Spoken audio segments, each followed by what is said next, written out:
this 10-second pitch. This is what we're talking about today. What are we talking about today, right, Deakinator? So we've already established Rampage. You've got what you wanted. Jet ski. And what did I want, Ollie? You wanted a hair transplant. Hair transplant, eh?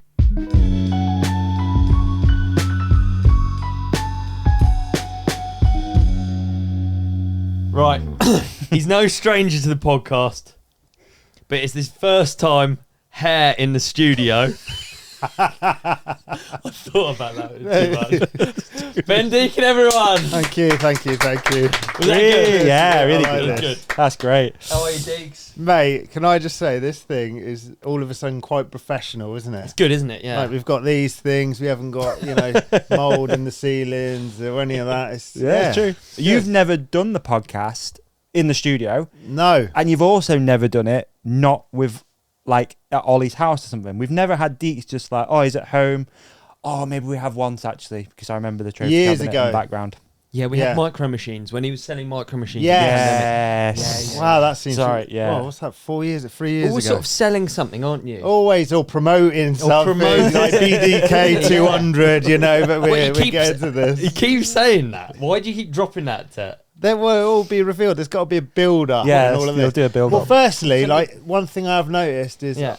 I managed to nick a lovely Rampage sign from somewhere, which goes nicely in with the story, and I'm a bit disappointed it's not on display, to be honest. Fairly heavy branding for one particular energy drink, so it will eventually, yeah. It will eventually. Oh, is that the one we had in the other one? No, behind the scenes? No, we had so much branding in the other one. Yeah, we the did. energy drink and the sort of like... Yeah, we're almost... We chilled it out a bit, haven't we? It's still... I mean, I literally nearly got banned for a lifetime. You did. But anyway. Deeks, actually, a lot of people don't know a few things about Deeks, but they don't know his love of signs. Oh, really? Yeah. The Signinator. He's the Signinator? Yeah. Was there 100%. something... Is there a word for that? Someone who loves someone who signs? loves I feel like signs. there would be. Just a sign lover or something. Yeah. But basically, wherever we go... You know who else will loves know- signs? Go on. You might not know who he is, actually. I forgot his name. Mate, a cracker. Move on. Absolute cracker of a story, that. You know who loves signs? And if you're still here, I'm going to think of it. If you're still here, Davy Coombs. BDK 200. Davy Coombs. What, someone you went to school with? No, Racer X. Owns Racer X. Davy Coombs. Davy Coombs. I don't What know does he who love that signs is. in what way? He takes photos of them for his Instagram, like LED signs, like different signs around the world. He takes photos of them and puts Much them on. I like get it. Deeks then. And you Vegas like- sign, we've got it however many times, and every year can we just go and see the Vegas sign? We have to go. Hollywood and, like, pose with sign, it. like we got to see it all. It's so embarrassing, and you have It to tells a ask people- story. You have to ask people to take pictures, and they're like, "Well, I can." It's just It's a three sign. grown men. That smell of knee pads. Yeah, Yeah. smelling like knee And pads. then all all posed, like, just yeah. pose next to a Yeah. sign. You know, previously until now, I feel like every time that we pose for a picture, what has happened before we posed for the picture? Sorry, Wait, train just went past. In what do you mean? Okay, so this is an example. Tell me, let's go. Let's take a picture. Say Say it. Right. Well, Say to me now. Let's take a picture. let's take a picture. Yeah, no worries. This is my impression of you. So, to anyone listening, I'm just putting a hat on. This is me being Deeks, right? What? We go straight in. We've got to say a background story Yeah, as we're to gonna why go- we're here today. We're gonna, but like this is we're Okay, right. trying So to- before we take a picture, I've obviously got to make sure I have my branded hat on Yeah. for not Okay, so only that's why. for not only promoting the brand but also making myself look a bit younger. Okay. You So know? what? And for what reason are you trying to make yourself look younger? Well, like I got fed up with the M head. Talk to me about the M head. So the Talk famous, to me about the M So head. the M head came around, Yeah. the old famous gates from McDonald's, and if you looked at a receding man's hairline, it looks like the Golden Gates from McDonald's. So we call it the M head. The M head. Okay. Yeah. Let's This is so weird let's because I try slow to pad down. it out. Yeah, we'll slow it down. We're going to have the big reveals coming up. big- So people need to like stick with us because we're going to do the big reveal, right? We're going to do reveal. close-up HD 4K But reveal. most people are listening. Most people are listening. Well, we can But for explain this it one- in graphic detail. Yeah, we can explain in graphic detail. Here's I thought we'd set this conversation up, right? I had a thought on the way down here. Because every time Deeks has come on, it's been like silly goose. We've had like selling feet shit, and- basically selling shit. We've Yeah, had like this one's feet so photos, different. yeah. Yeah, it's usually Rampage. But I thought what would be cool is we do like a bit of a journey to the reveal, right? And it's talking about Deeks and his life and like it. all of these little like things that have made him this wonderful human being, this ambassador for mountain biking, this ideal. Or we could just cut to guest. the chase and go, Ollie, you had a jet ski from Rampage. Yeah. Why did that come about? Right. So, Or should we so what go was the further exact back? deal? Well, So we've gone to Red Bull Rampage. A number of other energy drinks are available. A number of times with Mr. Brendan Fairclough, and he's with his money. He's quite sort of particular about what he spends it on, and he's very much the same with his two diggers, where we couldn't just get money. If he was to get any prizes, we basically came up with an idea that if we got any prize money, we had to tell him on one item and what we'd purchase with said prize money. yeah. And yeah. obviously there was that famous year where he got fourth, he went off the rock, and as a joke, Ollie said, do you know what? I need a jet ski. He lives in landlocked Guildford. He needs a jet ski in his life. Yeah. And what did Ollie get? Mate, I managed to get to my goals, you know, and I got the jet ski. He got the jet You ski. did? I got the jet ski. You kept up your word. Yeah. So that was my word. That was your word. So It's Deeks, such a build up for What? something so and obvious. It's in the title already. That's like, We've no doubt a photo the YouTube pricks have already put up. Like, no. No. I tell you what. So what was your one? What was so, your one? as a laugh, you said that, and I was like, well, we're all talking about, you know, being a little fair on top. I was like, I have a hair transplant. Yeah. So, living up to the agreement a few years later, there we are. I agreed for a hair transplant, and that's might of what happened. Might. Well, I Might don't know. have. I'm still stringing it out. Yeah, I'm waiting. I'm waiting. String it out. Stringing it out. We'll keep teasing it. So you got the jet ski, Yeah. which I'd guess was going to be a bit cheaper than Deeks' potential hair transplant. So you pocketed some See, I cash. wouldn't have known.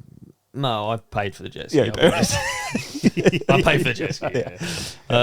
I wouldn't have known. I don't know. Well, you wouldn't know. I have no idea. This bloke what a will hair never know. transplant- Look at the state of that hair. Like, he won't ever Yeah, but know. I might not. I might do. I'm just.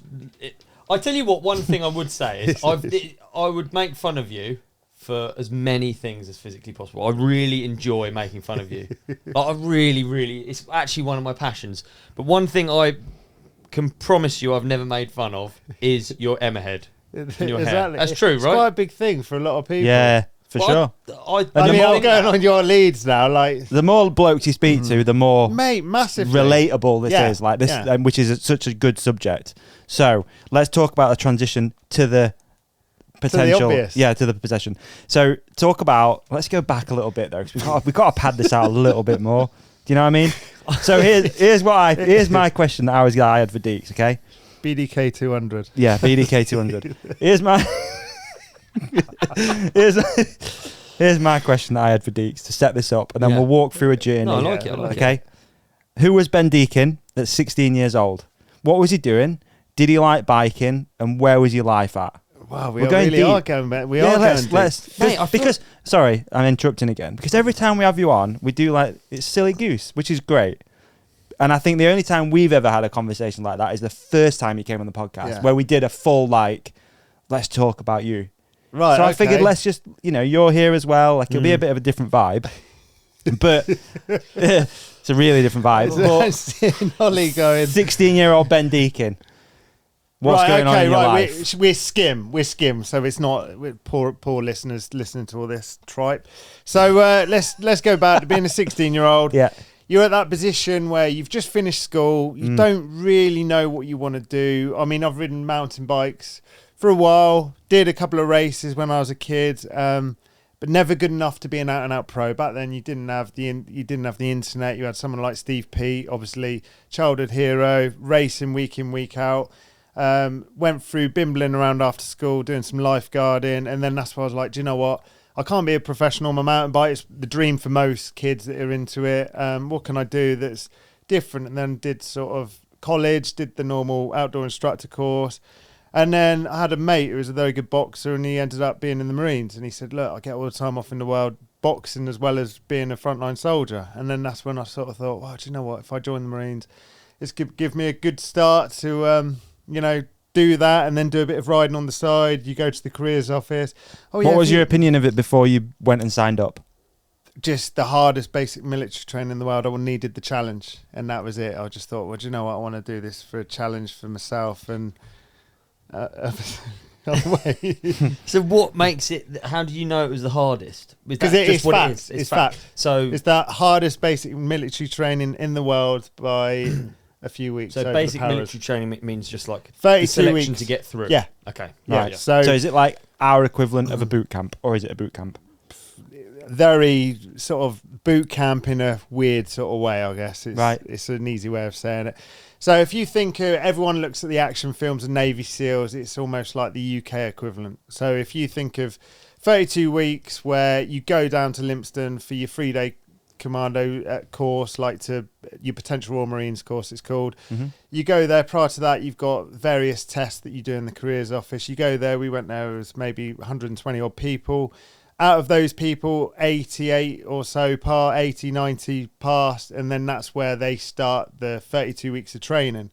So 32 weeks of various exercises, pass or fails, and then cut a long story short, over that time, loads of people drop out, and then you finish with the last week, which is your commando course week, where you end up doing a variety of tests. You've got a 9-mile speed march, a 6-mile endurance course, a 30-minute Tarzan assault course, and the very last thing is a 30-mile run across Dartmoor that you do with all your kit, and you've got to do this in 8 hours.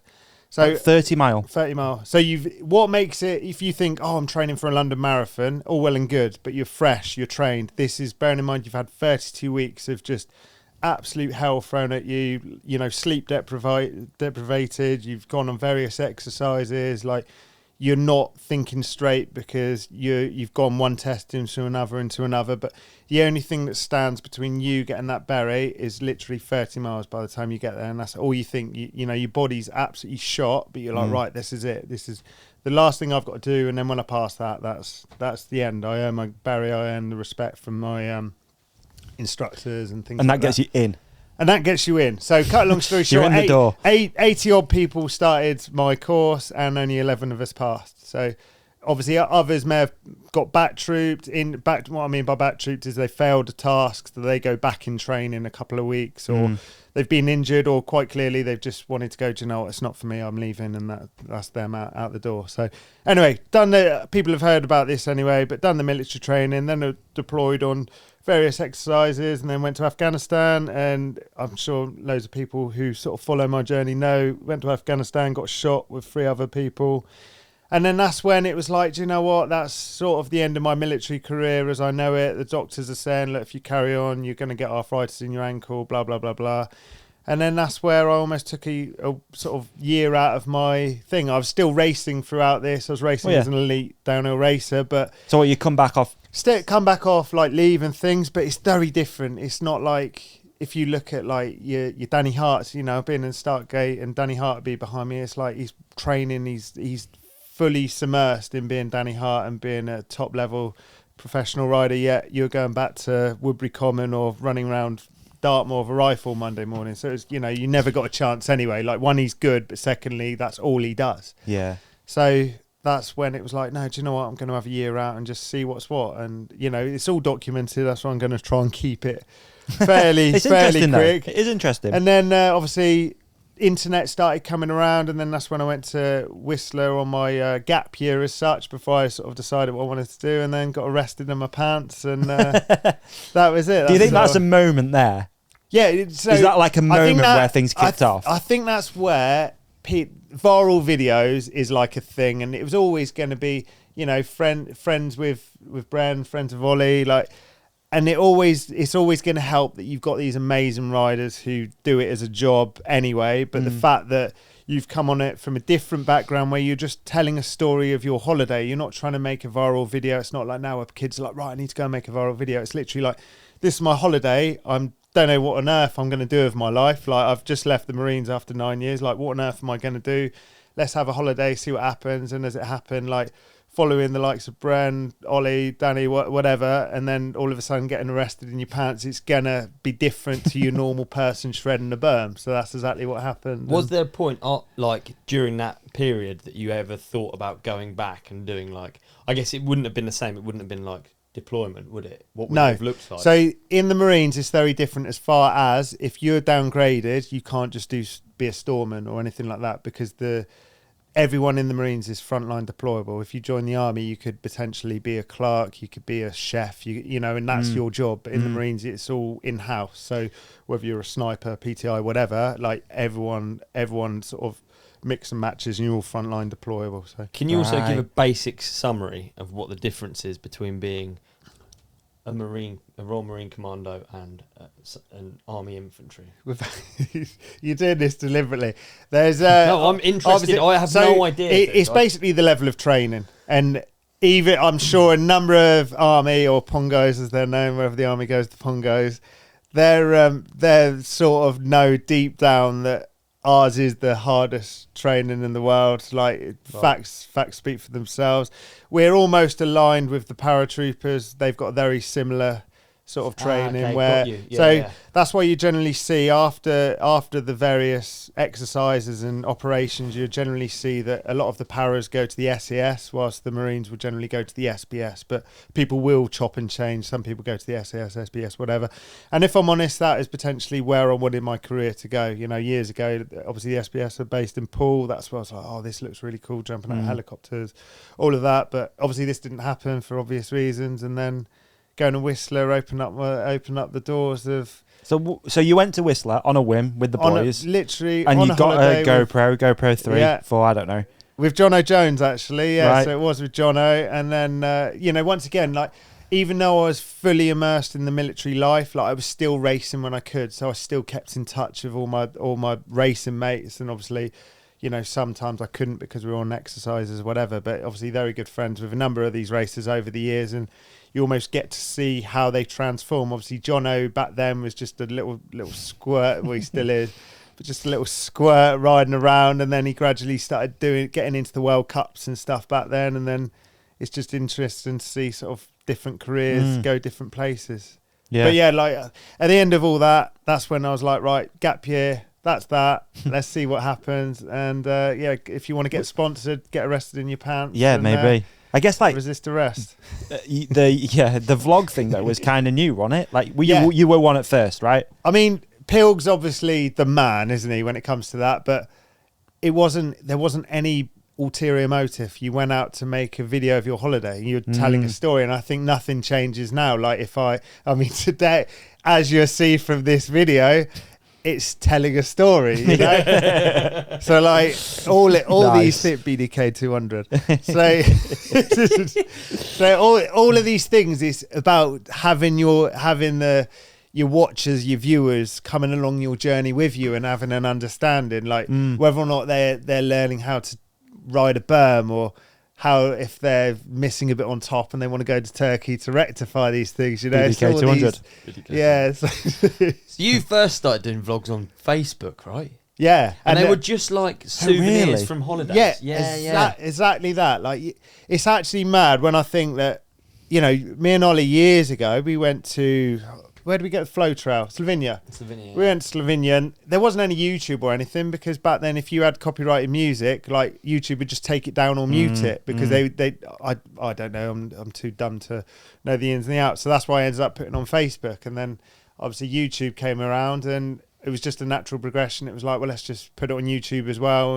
But Facebook used to get millions. Like, I remember you and me would post stuff and have little battles, but the numbers were like, now in hindsight, it's like, you'd be making really good money. Do you remember we did Dirt Masters one year and we rode down the bobsled trail? I'm not sure if we're allowed to say this. We got in big trouble for this. Yeah. And then it was quite interesting because you posted and I posted, and then someone like Dirt Magazine shared Ollie's, MBUK shared mine, and then we were like likewise, and it was insane actually. But we're talking like we're on our way to the channel, the ferry.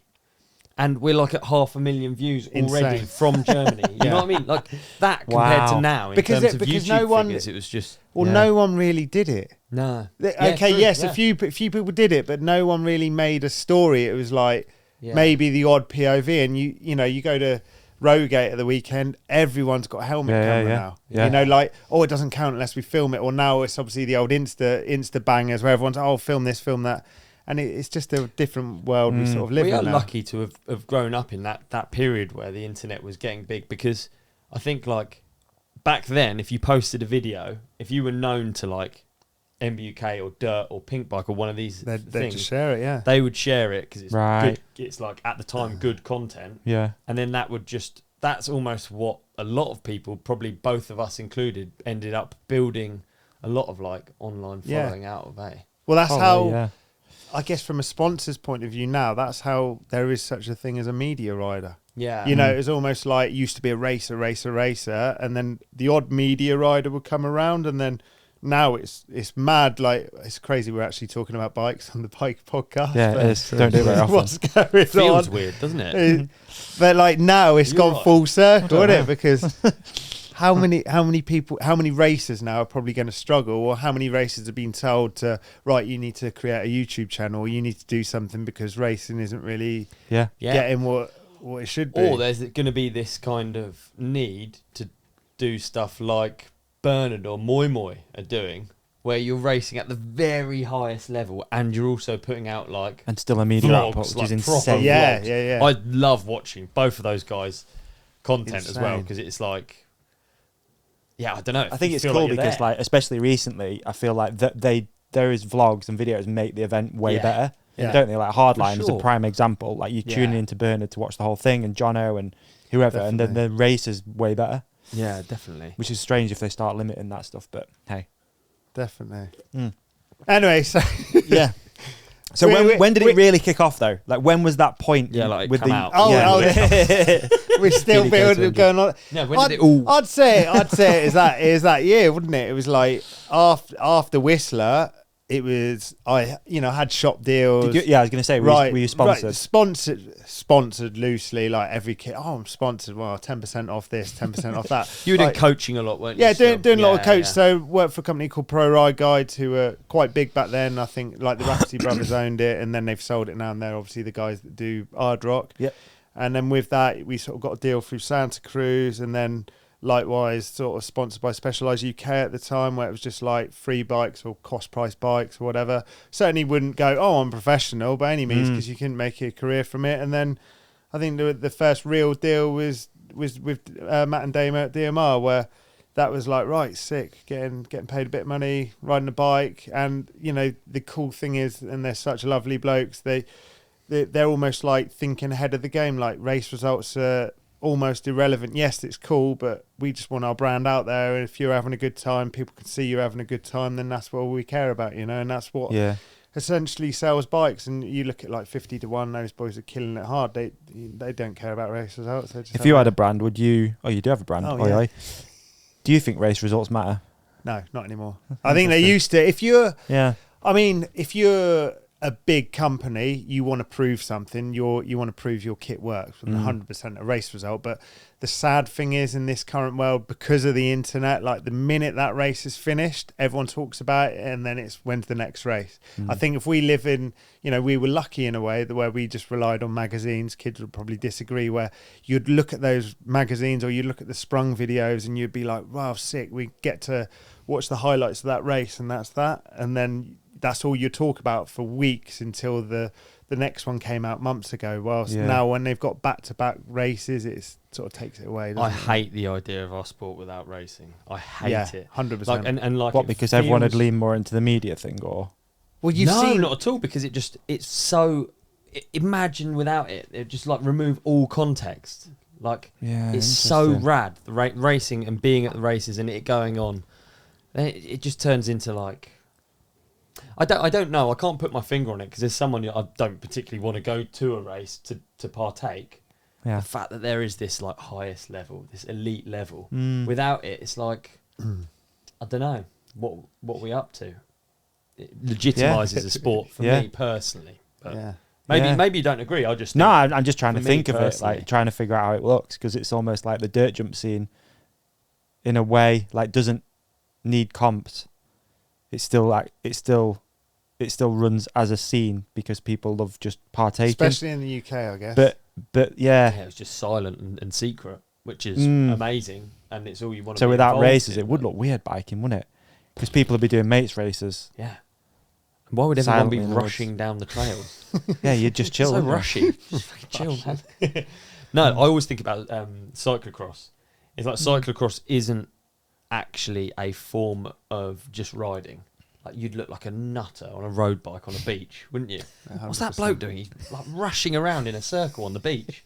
Why is he Hopping running up over the logs. sand dune? You know what I mean? 100%. It's not a real style of riding. So Interesting. it's almost like, I guess downhill and enduro are real styles of, like enduro. I kind of just think of as mountain biking. A lot of people, I guess, would say cross country. I get it is going to look Mountain weird now. biking. Like so many teams have pulled out of enduro Yeah, because that was a testing, like proving ground, wasn't it? Our bike is the For bikes fastest that in the they'd world, actually sell, yeah. and now you've got all of them seemingly pulling out. yeah. They'll all Weird be to coming think. to your They will, mate. regionals, dude. Exactly, Yeah, yeah, that'd be yeah. it. Oh, well. Could have your work cut Be out. vets before you know it, won't really matter so much, will it? Should we do more of the Deakinator story after this break? Our next partner is AG1, the daily foundational nutrition supplement that supports whole body health. I drink it literally every single day. Same. I drink it literally every day as well. And I have since they've become a sponsor of the podcast. Yeah, man. And some And say a bit before. yeah, a little bit before as well. We did a little bit of a test, didn't we? Yeah. Some people have said that the podcast wouldn't be what it is without us being optimized, nutritionally sound, and just genuinely feeling better. Dude, But absolutely. I think that's probably true. I tell you the biggest thing for me. Mm-hmm. I used to have all of these little pots and little boxes and powders and all of these different little vitamins and minerals and stuff and supplements. Yeah. I would take, and it would take me ages to get them all out of their little twisty bottles and their pipettes and their little tiny things. Like Pac-Man in the kitchen. And every day I had to do that. Yeah, it's too much, man. Dude, it's too much. Now I get up, I have my AG1. Super easy as well, isn't it? Whether you're using a scoop out of the tin or you're using a travel pack. Shall I do a quick AG1 just to show you how Dude, easy it is? Show how easy it is to I'll show cover you how easy all it is. your nutritional bases, dude. Okay. Okay. Here we go. This is when it starts getting really good for audio listeners, isn't it? Because Yeah, really good for audio okay, listeners. shall I explain what you're doing? Yes, please. Davey's just taken one of the travel packs, which correct. we'll get more onto later on. He's tipping it actually not even into his shaker. He's just doing it into a glass because he doesn't even have his shaker with him because he used it at home this morning. So he's now right. Oh. He's just okay. This is a remix, dude. This is a remix. Okay. Can you explain the remix? Yeah, okay. Some people choose to use water. Tap water is absolutely fine. Just some of that. We got some of that. You Yeah. know, you can pour a little bit of water in there like this. Yeah. Okay. He's There you pouring go. the water. Yeah. He's What pouring the I water. like to do though, Ollie, is I Okay. like to use coconut water. It's ever so tasty, and it's even better if it has a yellow sticker on it. There you go. So yeah, so I'm going to put some coconut water into this. Right. I'm going to go through some facts whilst you're mixing that up. AG1 replaces your multivitamin, probiotic, and more in one simple, drinkable habit. Science-driven formulation of vitamins, probiotics, and whole food source nutrients. AG1 is raising the standard for quality in the supplement category. It helps you build your health foundation first. And you probably can hear Davey stirring that up right now. Yeah, it's stirred, mate. It's ready to go. And that's it. It's as simple as that, dude. You literally put your packet It is. in or your scoop, a little bit of water or coconut water if you choose to, and then you know you're going to be nutritionally sound throughout the day. Okay? I'm just going to have a quick swig. Have a swig. All right. Can you hear him? He's enjoying it. In case you're not watching, he is enjoying it. Covering his nutritional basis for the day literally couldn't be easier, which is why Davey trusts AG1. Isn't that right? That's correct, dude. So, if a comprehensive solution is what you need from your supplement routine, try AG1 and get a free 1-year supply of vitamin D or vitamin D and 5 free AG1 travel packs with your first purchase. Pretty good. Go to drinkag1.com/ride companion. That is drinkag1.com/ride companion. okay. That's drinkag1.com/ride companion And right there, you will find out how to get your free travel packs, free vitamin D, delivered to your door, nutritionally sound, ready to be optimized, ready to kick ass in the world. It's as easy as that. All the details are in the show description. So what are you waiting for? Support the podcast and get involved. All right. Thanks, AG1. Thanks, AG1. So anyway, we're back to the show. back So as in the time game. has gone on, And it has gone on quite a lot. so as time, in the timeline of things, what did you start noticing? So as time carried on, through those bleak winters, Right. life gets You've lost hard. me. And You've lost me. what has happened as time has moved on? Have you... Have we even come back from the break yet? We could have. So the hairs have just sort of... Well, this is padding it out, isn't it? Where Right, I were don't we? even Where know if we're were back we? yet. I don't even know Right, if we're back we're yet. right. We've got back. How's We're your... gonna carry on. We've got to plug this. So Yeah. we've talked about DMR, right? We've done Yeah. the DMR thing, Yeah. and then kept on with DMR, and then my first real true ride was obviously Focus bikes. And here I am with Ollie. So There you go, there yeah, you go. round of applause. Anyway, No, right, you brought it back real we've got nice that there, in. We've yeah. got that in now, Yeah. so we now can carry on. So, dude, you've been begging to come on the podcast. What do you really... I think it's fair to say you two have been Mate, hounding you've been- me for can you take the so mic away? many months. Don't shout, please. Sorry, it's audio. No shouting, please. So, yeah. Naomi's ears are bleeding. I'm going to carry on that sort of train of thought. So you've been just begging, just hounding Davey and myself, hasn't it? The messages. Blowing dude. up. Like my phone gets hot sometimes from the amount that Diggs Yeah. is like messaging and like... Crazy. Just He's like, I'll send you a photo of my feet. Please let me come yeah, on. it was the feet. No, First it was don't. the feet. Now what? And then he's trying to plug something else, and he keeps saying BDK. 200.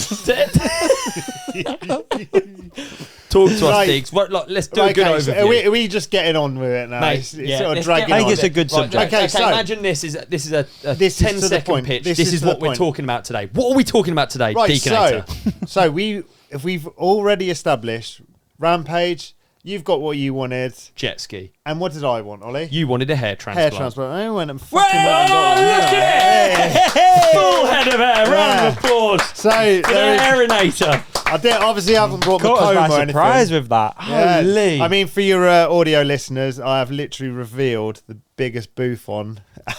And also, if It's like we Don just... King sat over Yeah, there. dude. And if we just take a moment of silence, you can actually hear it growing. So just 1 second. So just 1 second, you'll just be able to hear. You'll pick up on this. Can you hear that? Did you hear that? Poor Naomi's ears. Something was Yeah, growing. I don't know if it start. was his hair, but yeah. Anyway, so where do we Talk us go through with it, this? dude. Where do we go? Well, right, I mean- okay. Yeah. So we've established Rampage. Ollie got his jet ski. We went on, and our good mutual friend Matt Rowe, he's been going, and he's more than happy with me talking about this. He's been going on and on and on and on and on about sorting out his hair for years. Like he's gone on about hair transplants, and then old Bren, our good mate Bren, actually gave us a bit of bunts that year. He gave us all in £5 notes, and I was A lot like, of cash. It was good. I was like, man of my word, like Ollie's gone and got his ski. I'm gonna go and sort this out, and that was it. I was like, right, that's it. I'm gonna make it happen. Matt Rowe's gone on and on about it.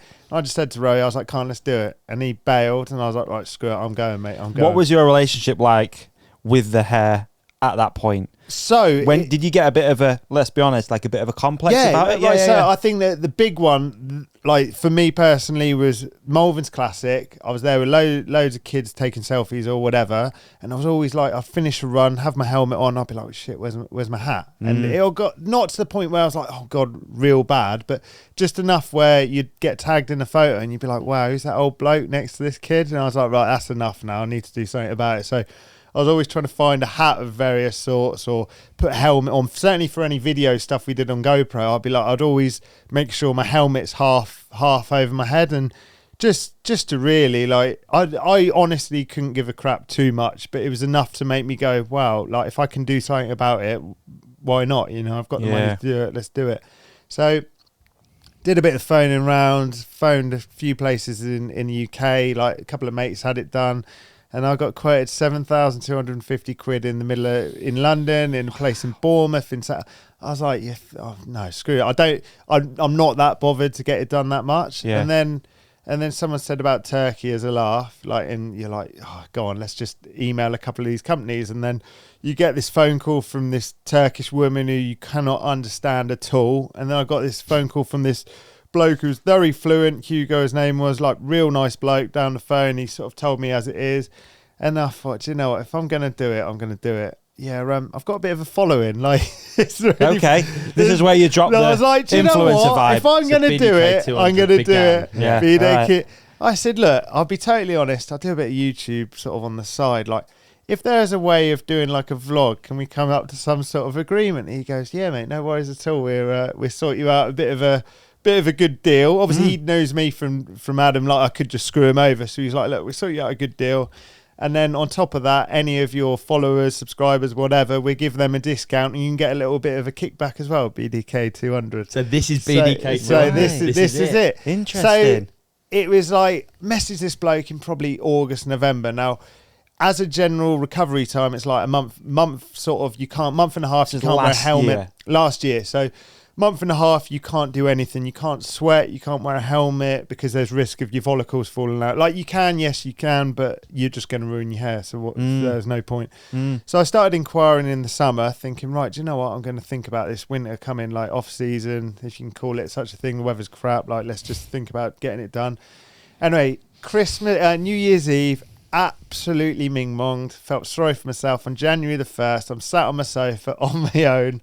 Mrs. is at work, and she comes back and she goes, what? And I was like, I've gone and done it. She's like, done what? I was like, honestly, I'm off to Turkey in 2 days' time. She's like, no, you're not. I was like, I've spoke with the bloke. I sort of said, is there any availability in January? He said, we've had a cancellation on January the 3rd. Do you want to come? And I was like, mate, if I'm going to do it, I've just got to just bite it now. Just make it happen. So that was it. January the 1st, hung over the fuck on my sofa. January the 3rd, like, booked the flight from Stansted, sorted everything, and that was it. I was on my way to Turkey on January the 3rd. Like, honestly, like, nerve-wracking, not because of the procedure, but just because it's a different country, and you're like, how legit is this? You know, were you watching videos before it? Watching loads. There's a bloke, and that's why I'm hoping this video blows up, because I was watching this bloke called Simon on YouTube, and he just literally took you through the whole procedure. But mine 100% is way better because I've got loads of B-roll footage and all that good stuff. But obviously, you guys can see the video and see all of that.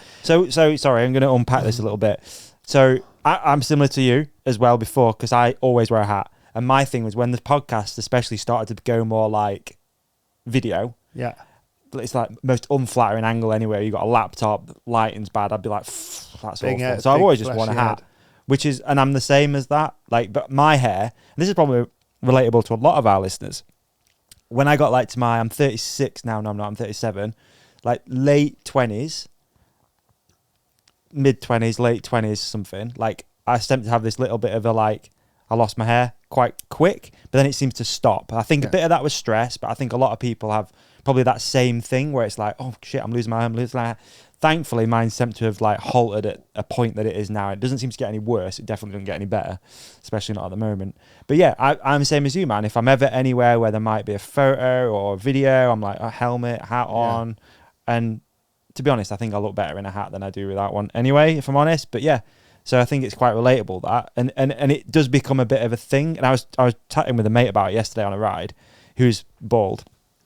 And I said to him, I was like, you gave me a real complex when I was younger because he used to take the piss out of me. Yeah. And it's like, it's banter, but it is a thing. Like, it actually makes you think. Oh, for so many blokes as well? Dude, hell yeah. Like, and then I'd be like nervous of not wearing a hat. Yeah. And if we go to a bar and they're like, oh, you can't wear a hat in here, I'd be like, oh, fucking hell. Yeah. I mean, you're in the toilet, you're like, you know what I mean? Yeah, so it's super 100%. relatable. That. Well, I personally, like, coming from the military, I've got quite a strong sort of jaw anyway. So, like, there's so much banter flying around. But it would just be from kids like tagging you in various insta shots for you posing with them. You're like, oh my God, it is bad. And it was like, as we said before, like if you can do something about anything, like whether, you know, if your car's broken down, you take it to a garage. If you're losing your hair, go and get some more. You go to the hair garage, you get some rafted on, don't you? So that's what it came about. So that was it really. I was just like, right, January the 1st, the big thing really, certainly being a biker, is like your off season, and you're just like, well, if I don't do it now, I'm going to have to wait a whole year again before I do it, because, you know, not sweating, not wearing a helmet, all that good stuff. And it was like, right, now's the perfect time. There's a cancellation in 2 days. Let's get it done. And did you feel a relief when you booked, or was it really quite? Was it feel like it was into the unknown a bit, or was it into the unknown? But straight away, I was like, right, I've done it now. There's no excuses. Yeah. Like, put money where your mouth is, and especially, you know, Rowie will not mind me calling him out, because he was the classic, oh, get it done. And this went on and on for probably 2 years. That I'd known Rowie a long time, and he's like, put it off. And then I've just gone January the 1st, oh, fuck it, I'm doing it. And then 2 days later, I've done it. And then when I come back, obviously we're going to unpack it more, but when I come back, he's like, oh my God. And then obviously that's why he ended up going, because he's like, saw the, like, wow, go on, just get it done. So anyway, so you're the test dummy, just out there. I think that's what makes it gnarly, being the first one. Like, okay, it's great if you go somewhere like in your hometown or near, it makes sense, but to go literally to the middle of Turkey going, oh my God, what's going on here? I think it's really good, actually, that you know, you say that being the first one, but imagine if you had a Deakinator to watch do it. Mate, like, I think honestly doing I obviously want to make fun of you. You're my friend. I want it, and now you've got it done. You've got what you wanted. I want to make fun of you, but I should have. I think actually it's really useful for people. Like, oh, mate, massively. Yeah. And do you know what? Watch the video. It goes quite into. It tells the whole journey. So if we unpack it some more, January the 3rd, I get on this flight. Literally fly all the way to Istanbul, and straight away, like the guys at HWT Clinic are really good. They give you like your driver's name, where he's going to pick you up, blah blah blah blah. Anyway, like 9 o'clock at night, get picked up by this guy, and straight away alarm bells are still like, it's the unknown. You know, you're like, blimmin' it. So I text Ness like my live location, going, I'm due to be going to this hotel. Can you just check that it's like, just in case, like it's everything's in the back of your mind, like it shouldn't be running this smoothly, you know, just some random guy I've just been texting through WhatsApp, like this is nuts. Like it could be that they just do me over here, or the inner you comes out. Yeah. So I'm in the back of this like luxurious. If they knew they booked a marine. Well, that was it. Like all this luxurious cab. I'm there on my WhatsApp location, going, right, there's the hotel. Oh, right, okay, great. We're on taking a left here. Yeah, hang on, we should be taking a right. And then straight away you get there, you're like, okay, mint. I'm in the hotel that I'm meant to be in. Things are looking up. Go to the check-in desk. Oh, Mr. Deakin, nice to meet you. And you're like, okay, this seems a bit more like legit now. Like the landing was the gnarliest part, because I'm just like, God, the taxi driver didn't speak a word of English. I'm just relying on someone taking me to a random car in the middle of Turkey. Like, it's good you say this, because there probably are like rogue establishments all over the place. So this company that you're plugging it, I'm not trying to make your advert any more adverty, but who is it? Say who it is. Hair World Turkey. Right. If you need to see me, then give me a DM and I'll sort you in the right direction. Or remember code BTK200, and then you know you're in the right place, and Hugo will look after you. So HWT, is that what you called it? HWT. HWT, Hair World Turkey. Hair World Turkey. Hair World Turkey. Okay. And you look at, obviously, you're not going in blind. You're looking at reviews, and there's, you know, same with anything. There's always going to be good reviews, bad reviews, but like all the reviews of this place were like legit. The hotel's clean, service was great, blah blah blah blah. So that was it. So next morning, I'm in this hotel, wake up. As you see from the vlog, wake up and I do the old shower test, and that's why I was like, do you know what? I'm flipping glad I'm here now, because it's made me realise how bad it is. Like I've just accepted it and always worn a hat. And then so you're not allowed to have any breakfast or anything, because you're going to go. Did they, sorry to interrupt you. Do they see this before? Like, do they know what's coming? Yeah, so you basically send photos, front, side, temples, back, like see how much hair you can dome from, and obviously we explain this a bit more in detail. So you go into you get picked up 9 o'clock in the morning. You haven't got any food inside you, because you need to obviously not eat for the procedure. And then straight away, you take your shirt off, and they're wiring you up with all this machine to check your heart and all these medical. And I was like, well, I wasn't aware of this. And that, once again, it's like kind of interesting for people who do want to go, because it took me by surprise. And then the doctor comes to see you. He draws on the new hairline, which is insane, because you're like, wow, like that's where you choose where it's going. Potentially, maybe but I left it to that. Like I wanted to come out like Khabib, but. Like Craig David, right? Yeah. Just imagine. Well, Like Lego. you leave it to them. They are Yeah. professionals in their field. Like this, is where people are like, "Oh, he looks like a right dickhead." But I'll take it over an M-head. And so you leave, good, so you leave it to them, and then that's that. They draw the hairline on, and they say, right, this is the procedure. This is this, that, and the other. And then comes the important bit. You had to pay. So you had to pay first, obviously. Yeah. So you're like, right, well, are you happy with your hairline? This is what it's going to be. So wait, so deposit up front? Nothing. Nothing. So you That's what makes book a it flight. so gnarly. So you send them all the flight details. Yeah. So They arrange they've transfers. got everything, your passport. That's what makes the whole thing so insane. But this could be because I didn't go through the website. I did, but I ended up messaging some guy, maybe because it's the way they do it with internationals. So that was it really. Like you paid your money. They've got all your details when they come to pick you up. And then that was it. Done all my heart tests or whatever, and go into the next door. They shave all your hair off, and then that's it. They're like, right, you ready for the procedure? You're there, literally bowled all over, and then that's it. They sort of put you to sleep. So you're under. You're under. How long for? It was basically all morning. So in the morning, big one. they've obviously got to go for all the donor area, Yeah. and that's why they want photos, obviously, with how you look, with how your hair is before you shave it, because they want to have an idea of how long your hair is, what condition it is, and that's why, other people might have to go back for a couple of sessions. Now, one of the main reasons I did go to Turkey, as well as the price, I don't know how true it is, but in the UK, you're only allowed 3,000 grafts. Out there, whether or not they've got the labour power or whatever, I actually had 7,200 grafts. So it's like, obviously, That's quite- follicles. I Yeah, think so no, I what think that's happens? grafts, and within each graft there's a few hairs, Oh, so it could be wow. like 9,000 hairs or something stupid. Interesting. So when you're under these, that's when they're doing these So- grafts. So they're taking from one spot, just to clarify, because Not my I'm- arsehole, not my back. No, the I back. didn't say- Before I wasn't going to say that. So they're taking from the back where there's more hair, yeah. and then they're putting And- it to the place where you lack Wait, hair. where you lack it. And basically, from a bloke's perspective, you never lose hair off the back of your head because it's a different, protein or whatever that's Interesting. back there. So yeah, you never lose it, and that's why they wanted to see it from the off go, to see how thick your hair is back there. Yeah. So you put under, you don't know anything about it, and the next time you know about anything, you wake up at lunchtime, you got a bandage on your head, and you're like, whoa, I'm like a bit dazy, a bit sleepy, and you have your Turkish lunch, and then they've got all this music playing, and in the afternoon you're laying on your sort of, I guess you're under local, you're there, and then they're just like drilling holes in and putting all these follicles in, and Oh, so they take them out they when take you're under. yeah. And put them in when And- you're and up. yeah. So what is insane, and I wouldn't have known this, like going back, rewind a bit. Obviously, I sort of said I'd do a vlog about it. When I arrived, there was like this professional cameraman, like filming everything, and I'm like, oh my God, what have I signed up for here? Like this professional guy's getting this, getting that. And the end of all the procedure, he's like, what's your email address? I'll send everything over. And that's what made me realise why this country will never be able to get as good a job, because you look at, there's 5 girls going through each individual hair, like skiffing them all up, making sure the hairline's the right direction. And So they had all this hair like on a table at the side of you. or literally like taking one out at a time. Yes, and obviously you can see it in the YouTube vid.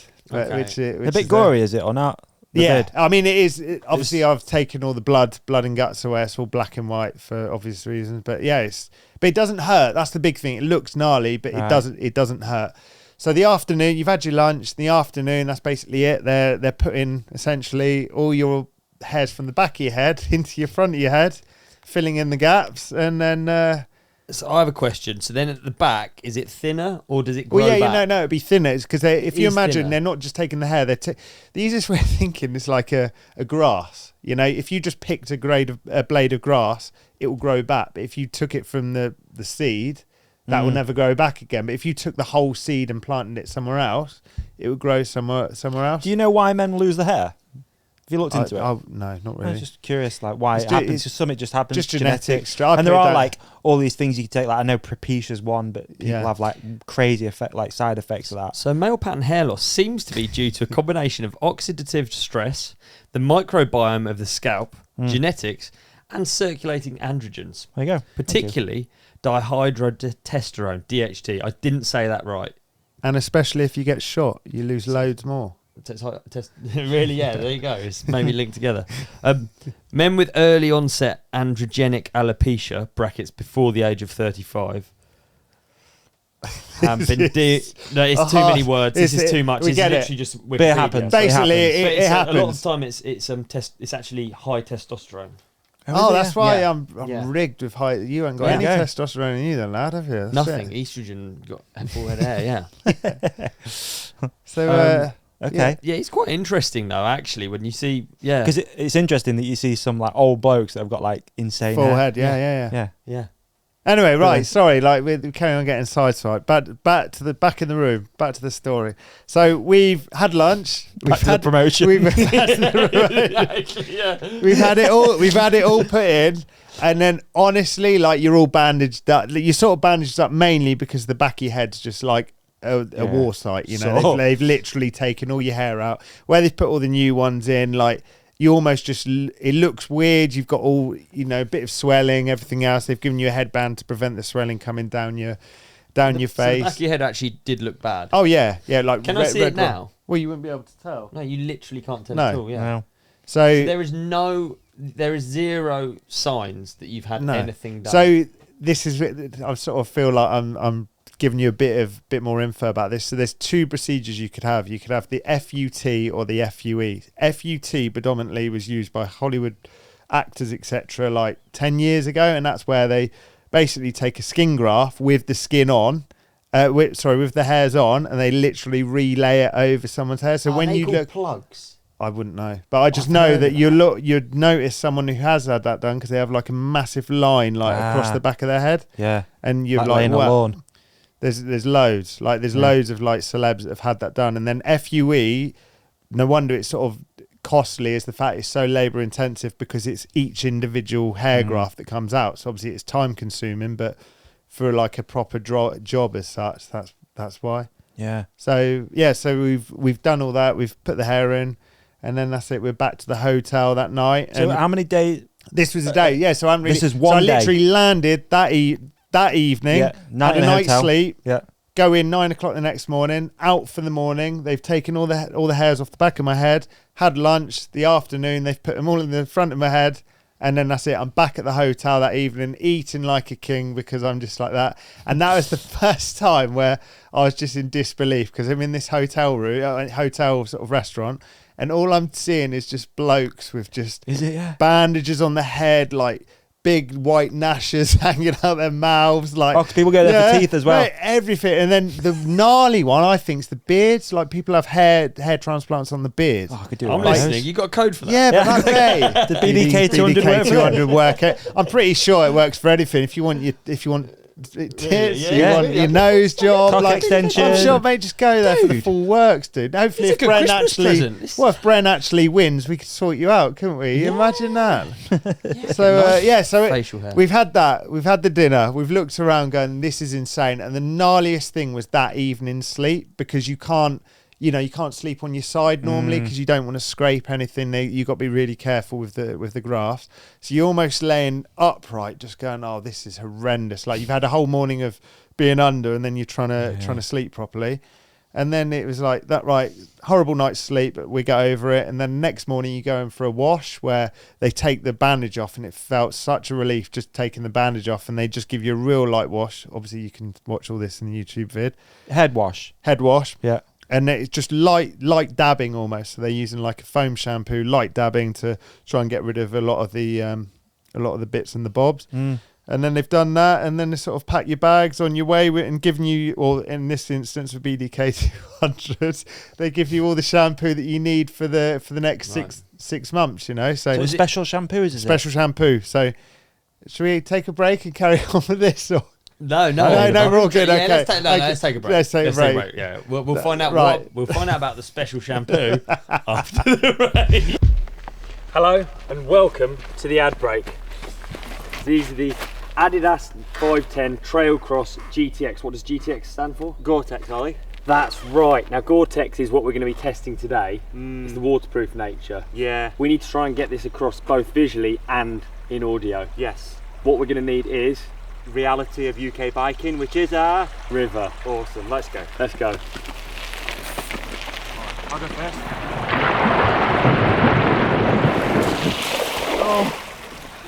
Look at that. First test down. We're cooking on gas, dude. Ollie, mate. Yeah. Why are we pushing up this hill? These stealth rubber soles have like a bit on the toe that's purposefully what we're doing right now. It's working. Do you know any good trails like around here? Yeah, here.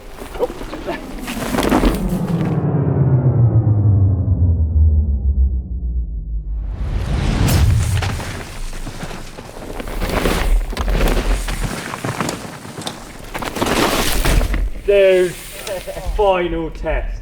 Then a bunny hop over a log into a swamp. Alright, let's get it.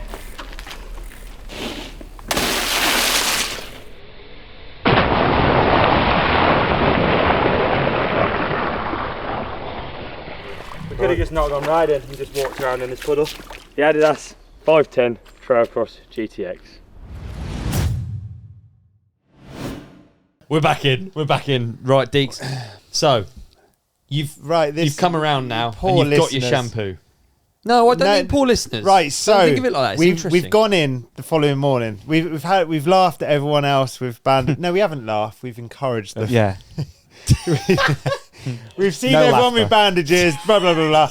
We've gone in the next morning. We've had the foam shampoo, special air washing. You've had the bandage off, and then they've given you a headband to then go to the airport with your bag of shampoo. They've sent you on your merry way, and they've said, Deeks, obviously use the code BDK200 for any of your followers, subscribers, or just direct me. Anyway, we've done that. We've gone straight to the airport in a VIP transporter, like all the like, you know, the aircon. We've got all this, that, and the other. Haircon? Like, yeah. All Sorry. He's there. See, set him up. And then we got to the airport. Load of That's it. No. And You're really good at puns, though. You are. then we're ready to board the aeroplane. Right, that's enough. And so they're in the line. So many. It's no joke, dude. Like, you know, as you're going to board the plane, you've literally got in this instance, you've got adverts of flipping various hair procedures, of body procedure, everything. It's just it's all no, there. you wouldn't get that in Gatwick, but there it's just like, come to us for your next nose job. Like, all this stuff. It's mad. It's crazy. It's big industry. Yeah, now, massive. And you're looking around, honestly, you're looking at these blokes trying to hide it wearing the loosest hats, and it's no word of a lie when you see these like TikToks and Instagrams of like, no word of a lie, he's gone to Turkey and just see everyone with bandages. Like, there's crying like a lot to of myself, going, photos from the back of airplanes, like looking for, and obviously you see this in the vlog, but it's very much the same. It's like, literally, I'm one of them guys, and I'm crying to myself laughing. But rewind a bit first. The morning that I went to get my hair shampoo that day, honestly, in the lift they had this mirror, and I looked at myself, and it's the first time I was like, sick, like genuinely stoked, because I'd just seen. Like, I was like, wow, like, I actually haven't got like an M head anymore. So at that point, it just looks like dots, sort of. Yeah, like, dots, but it almost just like from a distance, like you've shaven your head. I was like, wow, that's fucking cool, that is. Like, weirdly, I was like, it's the first time I think ever, I was like, wow, yeah, I'm stoked with that. Like, genuinely really looked like Drake from a distance, or you know, some rapper that's got like a perfectly straight line. And then that was it. So yeah, on my merry way, got the aeroplane back through the airport, and then that was it, back home. And then this is where like the sort of fun stroke silliness started, with all the aftercare. And so they give you all the bits and the bobs to look after yourself. The first 10 days you've got to be really, really delicate with your hair, as far as like when you're shampooing, you know, not high pressure at all, and you're just patting where you want it washed. And luckily the other half helped me quite a lot with this, so foam shampooed it and then just gently rinsed it. And was your other half like, what was her feeling about all this? Because I guess a lot of blokes might be like, oh, I don't know, what does your partner think? Because you're going to look a bit different, right? Was she? Oh, she was into stoked. it. She like, she didn't care either way, or like, we have such like an honest relationship about anything anyway. And she was just like, if you want to get it done, you get it done. I don't care, but if you want to get it done, it does. But she knew it bothered me, not to the point where I'm like, oh God.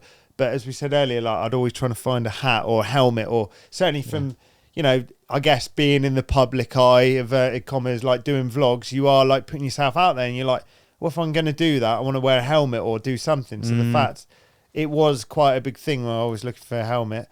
So that was it really, where day 1 to day 10, you're putting this foam shampoo on, and it's gradually getting more and more scarred.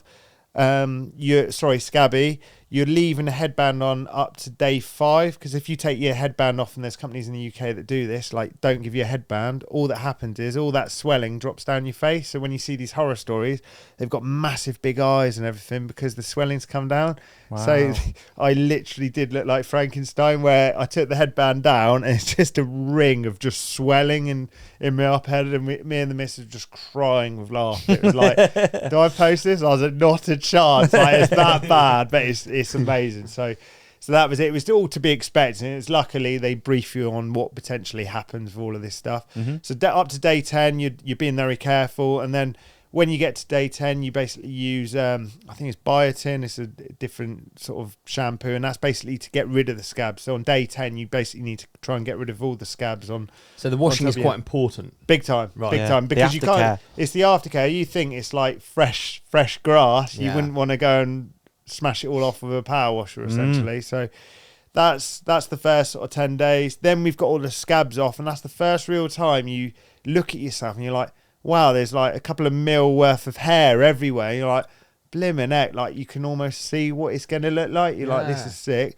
And then when you get to like 12 days to 15 days, that unfortunately is when it all starts disappearing again. So gradually it's shot gloss. So this is what scares a lot of people. If they didn't know this, they'd be like, I spent all this money and I'm losing my hair. Like, that is basically where it shreds itself, and then you're, you know, over 6 weeks, like gradually you might sort of see little bits and bobs come back. So that's where we went to Sicily, and that was my first time after you know, a whole month of 6 weeks of no sweating, no gym, no bike, no helmet. All of a sudden we went to Sicily, which was hot, and I wore a helmet, and you just, for the first time, you could just see it taking. So that was to the day, wasn't it? Literally to the day, because I was a bit optimistic about going, because they are so like, do not wear a helmet, because you're just gonna. It's not necessarily like, oh, big deal, you take your hair out. It's the fact that you've only got so many hairs on the back of your head to lend your front. Yeah. So all you're doing by like not listening to them is just screwing yourself over, because then you've got very limited ones on the back. It's always worth doing what they say. Yeah, exactly. And that's why, like, yes, some people are like, I want to wear a hat straight away because it's embarrassing, but all you're doing is risking the chance of taking the follicles out by just rubbing them. And you can't keep going back, surely. No, I guess you get a deal, and that's it. But even if you had unlimited money, you've only got so many hairs on the back before it looks like they butcher the back of your head. You know, that's why like for some of our friends that have gone back, they need 2 sittings, but they can't do it all in one go because they need to see how your hair recovers, so they don't over harvest an area. Otherwise, you just see people with like bowl bits on the back of their head. You know, and that's where they do it. So up to day 10, that was like super careful. It's then starting to come on through, and you're like, wow, this is all good. And then we obviously went on our Sicily trip, and that's when it's like, oh my god, it's really losing. It was actually pretty heartbreaking, because you'd come out of the shower. I did feel, I mean, it doesn't help that you have about 17 showers a day. I have no idea what he's doing in there. Sounds like you're cleaning something. Jellyfish. Anyway, yeah. But it was heartbreaking, wasn't it? It was like when every time I took a helmet off, it was like, oh no, there's so many hairs. Really?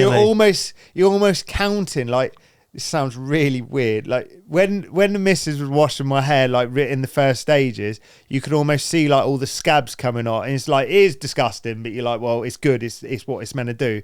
But then we get to the stage of having a shower, and you're seeing the hair fall out. You're like, oh no, and you knew it was going to happen. Yeah. And then that's it. Then you're back to how you were. You know, you just look exactly the same. And actually, it's kind of a cool position to be in, because you can do all your gym stuff. You can wear a helmet, and you're back as you were, and no one knew any different. And then I'd probably say nothing really happens until like 3 months. And then 3 months, you're just starting to see these little wisps come through. And then that's when you're like, oh, it looks a bit puby. You're like, oh no, what's gone on? And it's totally natural. It comes out all wispy, and then gradually seeds in there, and basically just gets thicker and thicker and thicker, and then that's it. So it does look very different, doesn't it? Have you seen it yet, David? I knew ever since I've known Deeks, I've seen him hat and helmets. Yeah, pretty much. Pretty much. So I'll give you a picture that you can have a side by side or whatever. But Yeah. you can honestly see like from the M head to not, and you know it was bad, but I wasn't as bad as that. He don't give a crap. He's got a full head now, but Rowie like is full like fully bad, and now he's actually got a full head where he's had to go for 2 procedures, and it's one of those where it's like, well. Yours looks amazing. Like it, you wouldn't. I mean, honestly, have I wouldn't know. It's you one didn't of those where some blokes are really like paranoid and bad. Like I've never been. I honestly don't care too much. It's all because I'm for the banter. I've agreed to Brendan that I get it done, and Brendan's paid, so I don't really care. But from a whole procedure, it's like, well, if you can get it done and you've got the money, it's cheaper over there and you want to get it done and it does help a bit. Like, I'm not searching for a hat. And like,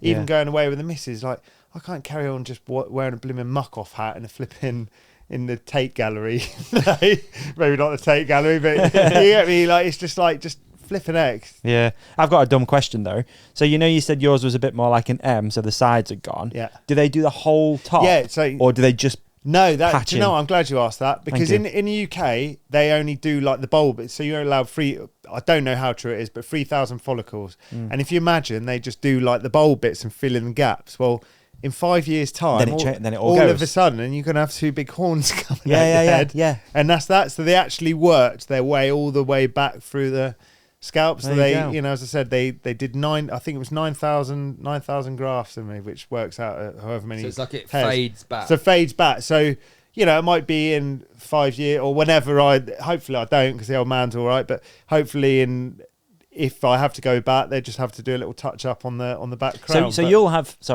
hair now. That's it for the rest of your life. Gnarly, isn't it? Like it's basically, as a bloke, you don't lose the back of your hair ever. Interesting to think that, innit? Yeah. And does it all like go the way that it would naturally? Yeah, it does. Right. Yeah. So for example, like my hair sweeps to the left. Yeah. So they do that. That's why they do it individually, and that's the importance where.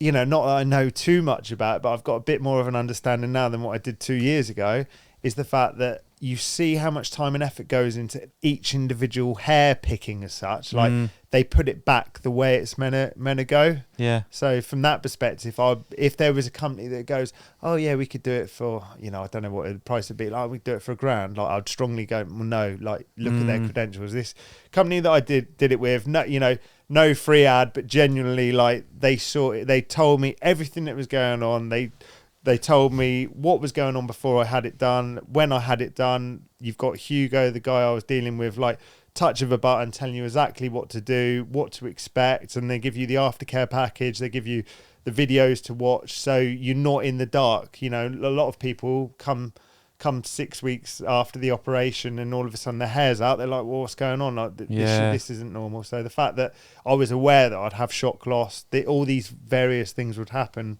massively helped. Do you feel like it's made have you felt a change in confidence on a serious note? From a point of view of, it's like irrelevant of biking, from a point of view of going to a breakfast spot with the missus, I'm not going to wear a hat. Before, would I wear a hat? Yeah, all the time. I'd just always find when a hat. Going to a bike event, definitely, because we're in a position in a way where weirdly or wrongly, like we are influential to kids or like adults or whatever, and it's like you don't want to see this old bloke riding a bike. You almost want to be cool and down with the kids as such. And certainly like from that perspective where you're not searching for your hat after a race run, or you're just like, oh, it is what it is. Like I'm always going to be the same. I'm not too bad with it, but I know some other people, some very famous people that we know, they're really bad. They do race runs with a race hat, with the hat in the pocket, Yeah. No, he's messaged me about a couple of big timers have messaged me after this. They wanted to see the full I result. think that just goes to show, like already so far, we've had quite a few people just that know in your circle. Like I just think your video has potential to reach a lot of people that are well up for it. Like it must be a worry that so many people have. And it's honestly like one of those. It's a couple of grand. and it could honestly Right. change your life. Yeah, are we allowed to talk about the Yeah, price? I was going to say, let's talk numbers. What we talking with this BDK 200? Or should Right. So currently, thing is, hopefully it skyrockets. They're like, oh god, we need to up the price. yeah. But I did my research in the UK, as I said, for my head. Like, obviously, everyone's different. Like, Yeah, if you yeah. require only a bit, it might be cheaper or, Yeah. or whatever. So in the UK, I got quoted 7,850, I believe, or 7,250, something like that. And over there, it started off at 2.5. And that is with that, you got the FUE treatment, which is what I got. You got aftercare package of all the shampoos. And when you look at these shampoos, if you were to buy them in the UK, honestly, they're like €80 or £80 for a bottle. They're Wow. not cheap because it's like whatever they've got, all the proteins Really or whatever. mild and protein packed. All that sort of stuff. Right. Yeah, all of that stuff. So yeah, from that perspective, and honestly, that is the big thing that you do need. The aftercare is massive. Like Right. having the right shampoo, serum every evening. So before you go to bed, you're spraying it all on your hair and stuff, making sure that it gets all the nutrients and. So what we talking? So Oh you yeah, say it was, guys. so it was 7. It was 7 in the UK. In UK right? and over there, And roughly. that was for Emed. That was for your that was Emed. sort of my MHead. Okay. And over there, I got it for 2.5. But no, 2.5. and that was with Plus flights. What are we talking flights? I got 300 quid, like 350 quid, but I did book 2 days before. Yeah, true. Yeah. I mean, Wow. I'm sure if you planned Okay, these so things, flights are nothing. Yeah. And normally, so you got a cancellation. Yeah. What's normal turnaround? Let's say I'm now like I I want the head I doing. reckon doing. if you're a sportsman or you're active, I would try and do it. So winter's the time to do it if you're out and about. Even as far as it's summer, you don't want to be walking around with a bandage around your head for the first 5 days or scabby head. You want to get it done in the winter. No one's around, no one cares, everyone's got their head down. That's the time to do it. But most importantly, you don't sweat in the winter. You're not going to the gym. But what I mean is, what's their turnaround time? Oh, sorry. So realistically, you're looking at a month. If you they'll get book you now, booked in. I bet you're probably a month. And that's what made it really cool. The day that I went in, you see in all these operating rooms, I was the only one there. Whether or not it's because they were doing it for the filming aspect, which was it was really interesting actually seeing all the footage back. Because I was like, whoa, like this is it blew my mind because not I'm saying that there's no other video like it that I could see on YouTube that goes into that much detail as mine. So, Nice, dude. so you get to see all the. I mean, bits and so bobs. with the turnaround, this is the ride companion. Yeah. We're talking to a lot of bike riders. How long was it from start to finish before you could put a helmet on and do 6 sport? weeks. 6 weeks. 6 weeks. Some companies say 4 weeks, but Same 6 as a weeks be on collarbone. the safe side. Same as a collarbone, right? But the difference is you by like 5 weeks, you can like lightly, you can walk, you can do all this. Yeah. You just don't want to sweat too much. But No you can go headstands. for a light sort of XC ride, like after 5 weeks and just not sweat too much. What was it like, man? That first time you ran your fingers through your hair? I don't know. Huh? Like a It's- L'Oreal mate, advert. honestly, like the one is driving the van down the road, and Oh, yeah, me wind. and Rowie were always like taking pictures, like, oh, dude, we need to sort it out. And you're looking in the rearview mirror, you're like, oh, dude, where the M-head was, it's like it's all hair, it's sick. Nice. I thought you Yeah. meant the wind. That's what I thought you were going with. Yeah, I none thought of the wind that. in my hair thing. I Oh, mean- that's where we were. So, okay, so we've got a rough price. What's the BDK 200 So doing? the BDK 200 not only gets you a discount, but let's be honest, it gives me a bit of a kickback as well. And Oh, I that's like your honesty. and it's one of those where you will get looked after with me, as far as the guys that help me will help you massively. You get not only do you get a discount, you get all the aftercare package as far as the shampoos, the serums, the biotins, like all expensive if you were going to buy them individually. And then you're buying the beers when they come back as well. Yeah, Like, you take them out for a beer. if they come and see me, Yeah. I'll give them a big headlock, big noggy. Whee! And a I've beer. got my money. You need to go back there, mate. No, so I think genuinely they'd be stoked. I was 100% stoked. Like I'm not. It seems so cheesy because I honestly, people that know me, I don't care that much, but it has made a difference. Like Confidence is generally, massive, bro. yeah. Confidence is massive. Would you do it again? Yeah, well, I might have to in a couple of years' time. See how the old, So it's a big yes, thumbs up. yeah, whole I mean, experience. Wicked. if I needed a couple of sessions, as I said, got a couple of mates who were like, right, screw it, I'm going back. And Real world, my mate's there now with Rowie, who we keep talking about, which is mental. I mean, like literally today, like yeah, like we've now. been Like I sent saw a his face- thing this morning on Instagram, and I was like, lol, I'm just That's going to meet so- Deeks and talk about this now. so And he was like, funny. and he said in return, I'm here because of Rowie, who's here because of Deeks. Yeah. So it's Insane. already happening. And I think, as I said, Rowie, you won't mind me saying, Rowie went over there and they basically said, sorry, mate, we can only do half your head. And he was this close to just sacking it all off and coming back. And that's the big one. You've got to remember that if they just mullered your head and put it all on top, you could have a massive scar on the back. And the way they do it is they just don't want to over harvest it. They want to put all your hairs in as nice as as natural as they can, see how it recovers, and then you go back for a second session as Rowie's Right. doing. And Rowie's lost so much hair that now he's got a full head again. You're like, how insane is that? There's no real scars. You won't be out in 3 months, 4 months time, you won't even be able to tell you like what's a bloke who's got all his hair again. You know, Yeah. Call him Mad. Mullet Rowie now. So trust HWT, trust the Deakinator, trust BDK 200. BDK 200. BDK And 200. anything we've missed out in this story, do you think? No, I think that's it. I think the big one is genuinely if you're unsure, obviously we've told the story, watch the YouTube video. The YouTube video give you, I've probably plugged the shit out of that, but I don't You mind. reckon? You watch that all the way through and it tells genuinely, like, from my perspective, I've almost done a how-to, like, all the way from the airport, all the way through to everything. How long's the vlog? It's probably about 2 months out of it. No, it's I think I'm getting it down to under 18. Now, And that's condensing my whole year of, wow. of just Good effort. like, I've kept it sort of a bit under wraps. Okay. Thanks for sharing your pony Can we do tail some- with us.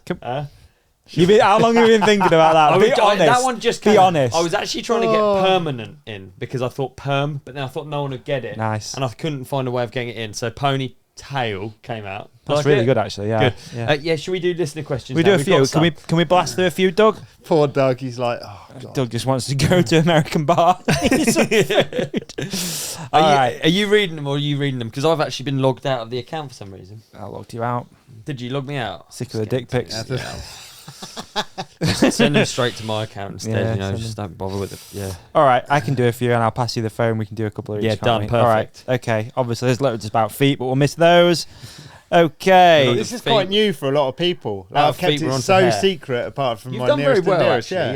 Yeah. We did previously get a lot of comments. Oh yeah, on your live. Yeah, Who could we got forget? quite a few comments. So, but you should take that as flattery because people have noticed. So Yeah, it's obviously, good. Yeah, Yeah, people have Cool. been guessing. It's cool. Yeah. It's probably the worst kept secret in mountain biking. It's almost as bad as Greg Minard being on Norco. It's almost that bad. Dale AC.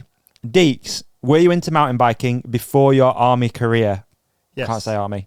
Or did it come along after you left? No, I was in it. I was racing at a good level. Military was just because I didn't know what to do. In short. Okay, fantastic. There's another fantastic one that I saw before, and it was really good. Okay, 1 second. Here it is. Lewis Craik always sends good questions. He does. Shout out Lewis Craig. Shout out to Lewis Craik. good Where's the rider. most random place you've ever been recognised / oyoid? Asda. A Asda. random Asda in... It was just off the motorway somewhere. Just Mate, went to pick something up. I And it is, I disagree. I think this one's no, way better. No, actually, I remember you saying that. I would say Asda. This one is It way is. better. I forgot all about this. Do So what you Deeks meant and to I, explain we're it. in the pandemic in Glasgow, locked in an Airbnb Okay. flat. Like nothing's open. We just like we have nothing to do. Basically, it's raining. I remember We're this. walking down the street. Yeah. It's like empty Glasgow. Yeah, Isn't it? It's big pretty time, weird, big wasn't time. it? It was Yeah. pretty weird. And then from across the street, there's a bin lorry. The glass, smashes as it empties bins and nappies and All rubbish sorts. into the back. Yeah. And you just hear smashed. Oi, oi! No. It's definitely a heavy Scottish accent. Oi, oi! Very good. Two Scots in them. What did I- That was pretty good. That was wasn't mad. That's We a were good like, oh no, yeah. That's yeah, a I'll good give you one. that. It was because it was like post-apocalyptic. It's always wasn't it? weird out of like a bike park or like out of that thing because let's be honest, it's not like with David Beckham. It's like in a bike world you get it, but in the middle of nowhere you're like, whoa. That's funny. It was fun. Right, John Chadwick, 1990. Brilliant question, I think. If you didn't get injured, would you still have stayed within the military? Yes, I think so because at the time none of us realised that the internet would be the power that allows us all to ride push bikes for a living now. The end goal for me personally, whether or not I would have done it or not, is two very different things, but I wanted to go at like Special Forces in the SPS, but one of those things, isn't it? Yeah. Mr. Terry Taliban had other ideas, and actually, thank you, Mr. Terry Taliban, the Golden Bullet sorted me out. So There you go. There you there we go. go. Right, ICR 2. How do you cope with Ollie and Bren when you're away travelling? Honestly, we struggle. We struggle. I think the maddest thing when you think of Rampage, honestly, and Ollie can back me up here, we've had a whole day of just pure banter on the hill, and then we all just sit in the bed and none of us talks to each other for like 8. It's the weirdest thing. Heavy day, and then we're just there, like not in a bad way, but we just all zone out, don't we? I think it's testament to a good friendship that you can spend that much time that intense. 100%. I genuinely didn't actually. Not once. No, Not there's no one arguments. Like, and it's not that. If you ever travel with people with work or whatever, it's not that easy. No, it's not. Get So fucking good. sick of people, isn't it? So But I think there's one answer to that. It's because Bren had the credit card for everything, so they want anything to argue about. there you go. There you go. Secret to friendship. Paying for stuff. This is a good one. A couple more. At Adam Brayton. Oh, here we go. That's someone who definitely And he says, why couldn't he accept boldness? After he sees this vlog, Funny fucker. you got to remember though, and this is no disrespect, but Paul Brayton's ginger, so it's one of those things. Like if I was, I'd probably be bold as well. But yeah, he'd know, and he will be getting on to me after this for the BDK 200. At sketch_sketchy. How does it feel seeing your own merch out in the wild? It is actually sick. I think It is like really cool because either they feel sorry for you. I mean, that's a new idea straight Are the away. long sleeves new? It is. It's sort of like a temporary thing for the Malverns with excess stock. So Okay, yeah.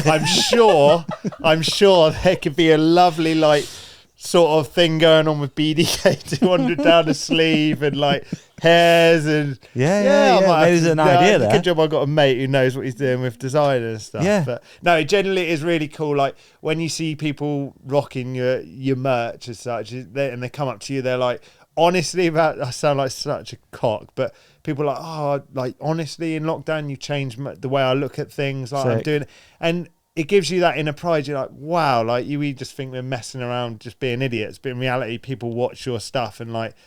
You know, they can relate to it, and hopefully a number of people can relate to this video in a few months' time when they all go out there. Maybe. Right, no, Nice. it's all good.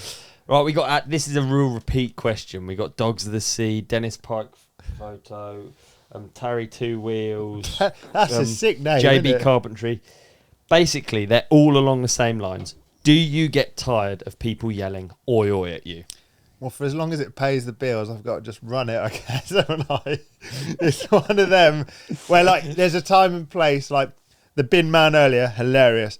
When you're in the middle of, like, Malverns, we were saying a this lot earlier, there. like, it just gets to a stage and you're just such a, like, minority, but you can just, it gives you a slight indication of what David Beckham must feel like walking around, like, anyway, because you're just like, oh, please don't recognise me. I just want to ride my bike. I'm still the same as you. I just want to ride my bike, and we're like no ones. Can you imagine what it's like walking into You can't. anywhere? You can't. Like anything. Yeah.